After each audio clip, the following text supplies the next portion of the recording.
The year is 48 AD. A 15-year-old girl walks through the doors of the Palatine Palace. She is dressed in white silk. A crown of myrtle leaves sits on her golden hair. The Senate rises to their feet. The people roar. Waiting for her is Emperor Claudius. He is 50 years old. He limps. He stammers when he speaks. He takes her small hand in his. Her name is Valeria Messalina. Remember that name, because Rome tried very hard to forget it. Rome sees a savior in her. They are desperate to wash away the blood of the previous emperor, Caligula. 4 years of madness, executions, and terror. They need stability. They need purity. They need heirs. They dress her up as salvation. But within 10 years, this girl will transform the imperial palace into a house of horrors. Senators will become her prisoners. Noble daughters will disappear into her chambers and return broken, bound by secrets they will take to their graves. She will stage contests that shock the underworld of the city. She will orchestrate blackmail on a scale that would make modern spy agencies pause. She will marry another man in broad daylight while her husband, the emperor, is still alive. And when Rome finally wakes up, they will drag her statues through the streets and shatter them. They will chisel her name from every wall. Damnatio Memoriae, the condemnation of memory. But 2,000 years later, you are still here, listening, because the things empires try to hide are the things we cannot help but find. So, what happens when corruption isn't just a symptom of power, but the power itself? Let's rewind to 38 AD. The Roman Forum is alive. Merchants shouting, children running. It looks invincible, but the rot is already there. Caligula is on the throne, turning the Senate into a stable for his horse and the palace into a nightmare. When his guards finally cut him down in a dark tunnel, Rome holds its breath. Who is left? They find Claudius hiding behind a curtain, terrified. The family fool, the man nobody worried about because nobody respected him. But he is alive. The Praetorian Guard declares him emperor. Claudius knows he is vulnerable. He needs legitimacy. He needs a dynasty. So he marries his young cousin, Messalina. She has the bloodline of Augustus. She has beauty that stops traffic. She's been raised to be the perfect Roman wife. Silent, modest, obedient. On paper, it's the perfect match. The Senate is relieved, but nobody asks the dangerous question.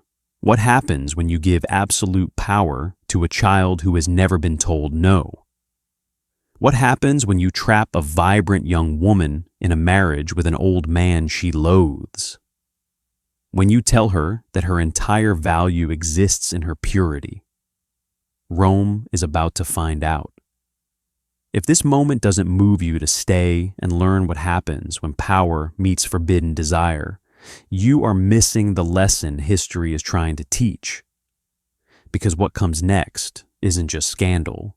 It's how empires crumble from the bedroom, not the battlefield. Before we go deeper, if you are drawn to the dark corners of history that textbooks ignore, subscribing helps us uncover more stories like this. Back to the story. The early years are deceptive. Messalina does her duty. She gives Claudius a daughter, Octavia, and a son, Britannicus. The dynasty is secure. In public, she is the model empress, draped in stola, eyes lowered, the very image of virtue. But Rome has always had two faces. There is the day, governed by laws, and there is the night. Roman society drew a sharp line between the matrona, the respectable wife, and the meretrix, the prostitute. They were never supposed to meet. Messalina decided to be both. The rumors start as whispers around 42 AD. A senator returns late from the port of Ostia. He decides to visit the Subura, the city's gritty red light district. He enters a brothel. He pays his coin. He walks into a cramped room. The woman waiting for him wears a blonde wig. Her eyes are lined with heavy kohl. She smells of cheap perfume, masking expensive oil. He looks closer. It's not a lookalike. It's the Empress. Historians like Tacitus claim this wasn't a one-time thrill. Messalina allegedly took the name Lycisca, the she-wolf, and worked regular shifts. Not for money. She was the richest woman in the world. She did it for the rush. Think about the psychology. Every client who didn't recognize her became an unwitting accomplice. Every man who did recognize her became someone she owned. Because what are you going to do? Report the Empress? To whom? She was weaponizing the hypocrisy of Rome. Senators kept mistresses. Generals visited brothels. But the Empress was supposed to be a statue. Messalina looked at that cage and walked out the door. By dawn, she would sneak back into the palace, wash off the grime of the Subura, and stand beside Claudius at the morning sacrifices, looking like a saint. But the brothel was just a laboratory. The real operation happened inside the palace. Imagine a Roman banquet. The elite are gathered on couches, drinking wine. The conversation is polite. Then, Messalina gives a signal. The servants leave. The doors lock. Strangers arrive. Gladiators fresh from the arena. Actors. Captives. The sources describe what happens next with horror. Forced performances. Humiliating contests. Senators coerced into debasing themselves while the Empress watched. Refusal wasn't an option. A tribune declines her invitation. 3 days later, he is found floating in the Tiber. A nobleman tries to leave early. His family loses their estate. The message was clear. The Empress takes what she wants. Then came the contest. Pliny the Elder records it. Messalina challenged Rome's most famous prostitute, Scylla, to a duel. The goal? To see who could satisfy more partners in a single night. According to the legend, Scylla quit at 25. Messalina kept going. She won. Whether this is fact or propaganda, it tells us what Rome thought of her. She was a force of nature, wielding sexual power not as submission, but as dominance. Every participant became a prisoner. Every witness became an accomplice. She didn't need the Senate's approval. She had their shame. And shame binds people tighter than loyalty. Through it all, Claudius worked, building aqueducts, reforming courts, expanding the empire into Britain, the competent emperor everyone underestimated. Did he know? Of course he knew. Rome is a village when it comes to gossip. His own advisors were begging him to act. But what could he do? She was the mother of his heirs. Moving against her meant admitting he was a cuckold before the entire empire. It meant civil war, so he did what powerful men often do. He looked away. He pretended the rot wasn't spreading. Until 48 AD, the year everything ended. It is autumn. Claudius is in Ostia, overseeing the grain supply, critical work to keep Rome from starving. Meanwhile, in Rome, Messalina is getting married again. His name is Gaius Silius, the most handsome man in Rome. Ambitious, young, everything Claudius isn't. But here's the detail that breaks your brain. She doesn't hide it. This isn't a secret affair in the shadows. This is a public wedding ceremony, with witnesses, with contracts, with formal vows, while she is still married to the emperor. The ancient sources describe the scene with disbelief. Rome's elite watched the Empress take another husband in broad daylight, as if the rules of reality simply didn't apply to her anymore. Was it a coup attempt? Did she think Claudius was too weak to respond? Or had she reached the point where the thrill came from daring Rome to stop her? We don't know her thoughts. We only know her actions, and Rome finally found its limit. Narcissus, the emperor's most trusted advisor, hears the news first. He rushes to Ostia. Picture that conversation. How do you tell an emperor his wife just married someone else?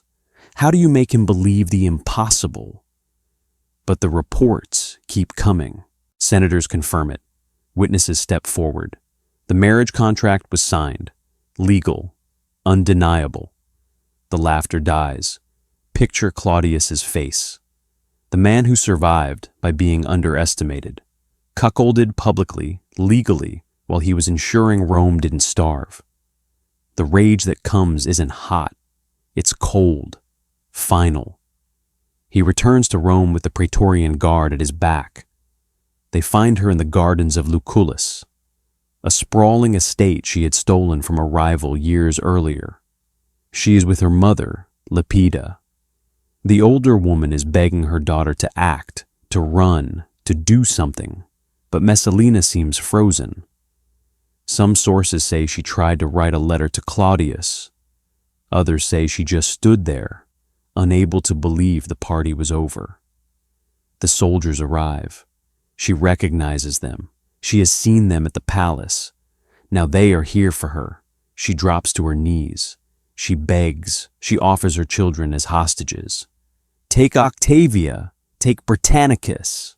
The soldiers don't respond. Orders are orders. Her mother hands her a dagger. Do it yourself, she says. Make an honorable end. Messalina takes the blade. Her hands are shaking. She presses it to her throat. She can't do it. The woman who challenged the underworld of Rome is, in the end, just a frightened girl. A tribune steps forward. His name was never recorded, but his action was. He drives the sword home. Valeria Messalina, Empress of Rome, dies at 25 years old in a pool of blood on the grass. Claudius orders Damnatio Memoriae, damnation of memory. Her statues are dragged through the streets and shattered. Her name is chiseled off every building. Official records are rewritten as if she never existed. The message, she never happened. But 2,000 years later, we are still talking about her. You have just witnessed the moment an empress fell. Not to war, not to plague, but to the consequences of power without limits. If stories like this remind you why history must be remembered, subscribe to the Scarlet Archives. Because the past doesn't stay buried. It echoes. The Roman Forum still stands. But the Palatine Hill, where Messalina ruled, is mostly rubble now. Tourists walk past broken columns, not realizing they are standing in the rooms where she held her revels. Claudius remarried within months, his niece, Agrippina. She was smarter than Messalina. She would eventually poison Claudius and install her son Nero as emperor, beginning another cycle of madness. Messalina's children suffered fates almost as tragic as hers. Her daughter was executed by Nero. Her son was poisoned at 14. The Senate pretended Messalina never existed, but the soldiers remembered. The servants remembered. Here's what haunts me about her story. How much is true? Our sources were all men, written decades later, with political motives to paint her as a monster. Does that mean she was innocent? No. The marriage to Silius happened. The corruption was real. People died. But the brothel stories, the contests, we will never know where the truth ends and the propaganda begins. What we do know is this. A 15-year-old girl was married to an old man. She was told her value lay in her purity. She was given immense power, but no purpose. And when she found a way to feel powerful through transgression, The empire that created her destroyed her. Stand in the ruins of the Palatine today, and you can feel something in the air. Not ghosts, but the weight of stories that couldn't be silenced. Messalina's name was meant to disappear. Instead, it became immortal. Empires fall to invasions and economic collapse, but Rome teaches us something more insidious. They can also rot from within. Messalina's story isn't just about sex. It's about what happens when power becomes a game, when shame becomes currency. We like to think we are different now, but look at any modern institution of power. How many secrets are keeping it together? How many people stay silent because exposure would destroy them? Messalina's ghost doesn't haunt the Palatine. It haunts every palace where power and shame sleep in the same bed. Marcus Aurelius once wrote, "Look beneath the surface. Let neither the true quality nor the worth of a thing escape you." He might as well have been warning us about her. Because the lesson isn't that Messalina was uniquely evil. The lesson is that Rome created her, used her, and then destroyed her when she showed them their own reflection.